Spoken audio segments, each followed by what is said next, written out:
Ayan. Dami kong dala, oh. May ano kasi kami, filmmaking sa Art21. So,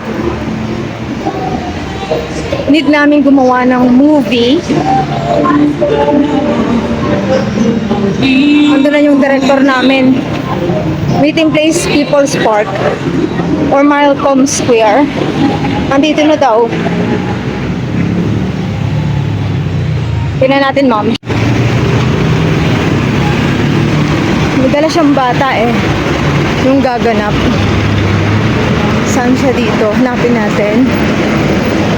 Dito siguro. Sa kabila.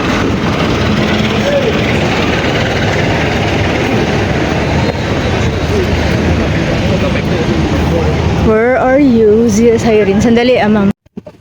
Sabi niya, ay, ayun. Nakita ko na siya.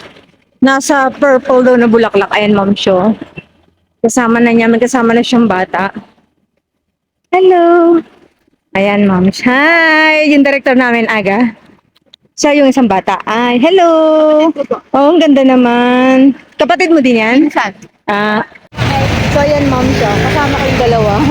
Mauna na kami doon kasi mag-ayos kami ng setup ng venue. Kasi may mga wala pa. Sila na mag-aantay. Ayan. Tanungin natin to kung bayan. Manong Bayan Park po to? Dadaan po ng papuntang Ambyong. Okay po.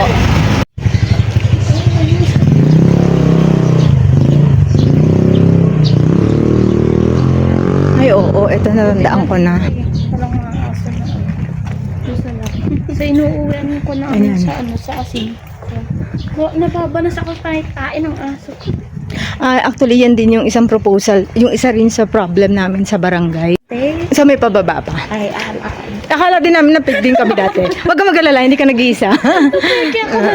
Ayun na si Julian, sinundo na kami. Kung maalala nyo ito, ma'am, siya yung nag-debutant. Kaya kami nagpunta dati, maghuhusa na kami ng ano niya. Kaso, may nangyari. Napalitan ang mga plan. So, andito na siya.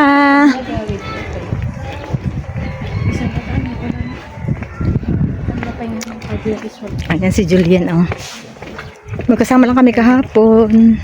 Hello, Julian! Mali ako, yung tatanungin ulit, i-start natin from the very beginning talaga din. Sige. Okay, sige. Ito, Steady lang yan, ah. ready. 5 seconds. Mika? Mika na? Ate mo na ba yun? Opo, ma.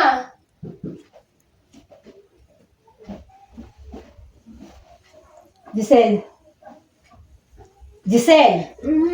Ano ba yun? Kakauwi pa lang eh. Ba't ngayon wala umuwi? Anong oras na? Nagkayaan lang kami ng mga kaibigan ko.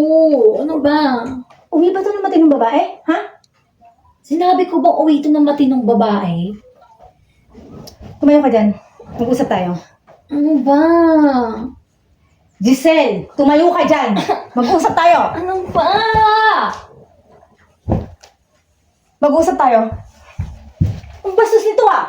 Kinakausap kita, di ba? Ano bang gusto mong pag-usapan?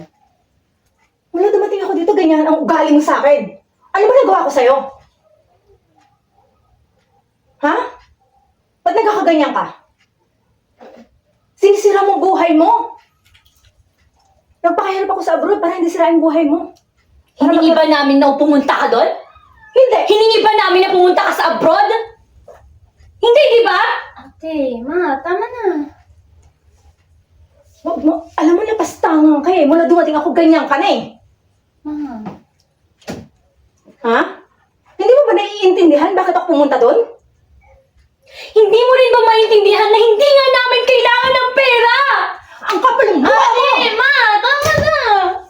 Ate, tama na. Ano ba? Ano karapatan mong ganyanin ako, Giselle? Ma, tama na. At ano rin karapatan mo ang tanongin sa amin ng mga bagay na hindi mo naman ibibigay? Ate. Kung ayaw mo ako maging ina, ayoko rin sa'yo bilang anak! Ma, tama na. Ha? Nilustay mo lahat ng perang pinapadala ko! Ha?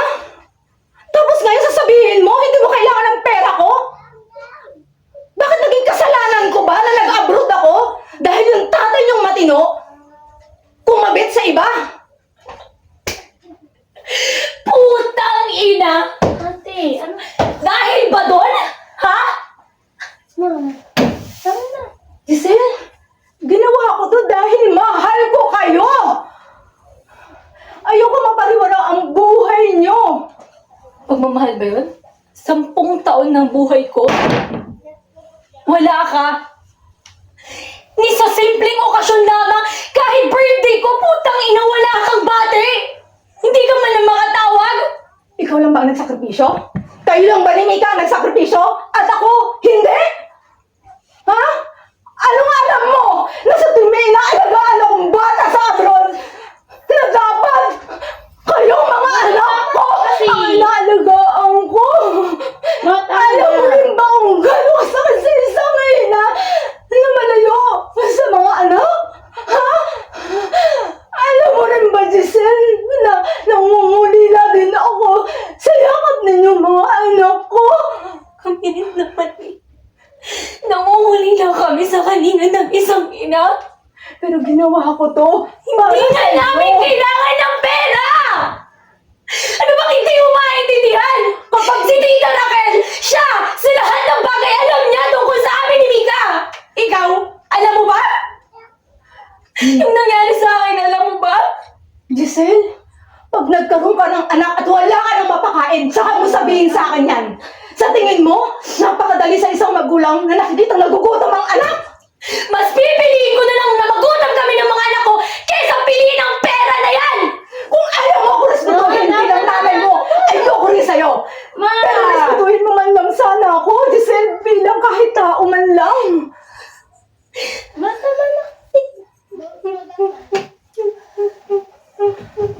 Tama na.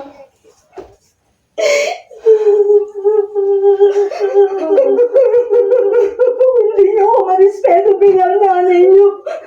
Kahit bilang tao man lang, respetuhin niyo ako.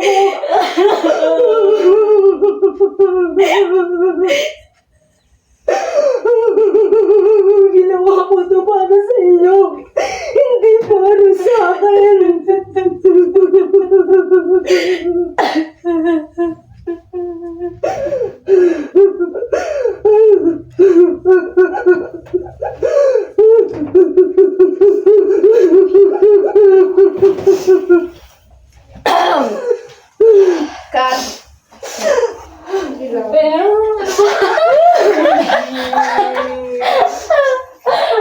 Ay, nagpipigil ako ng iyakan.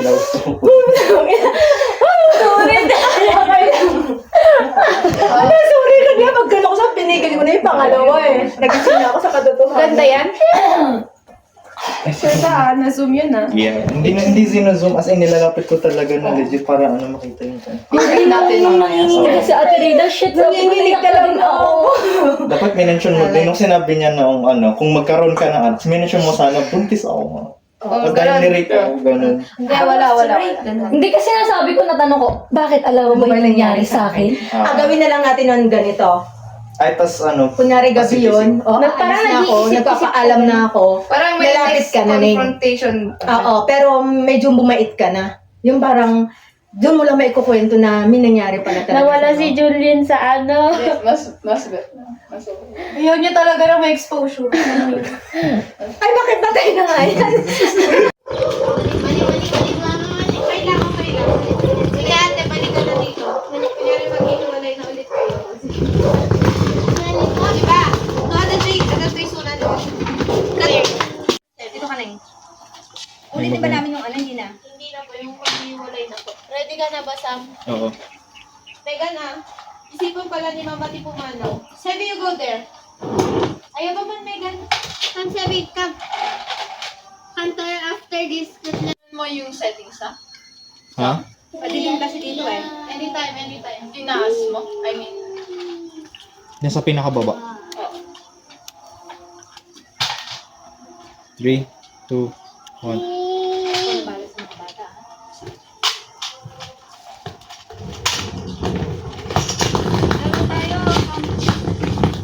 Ma! Babalik ka, ha? come here. Dito ka, Giselle. Dito ka na.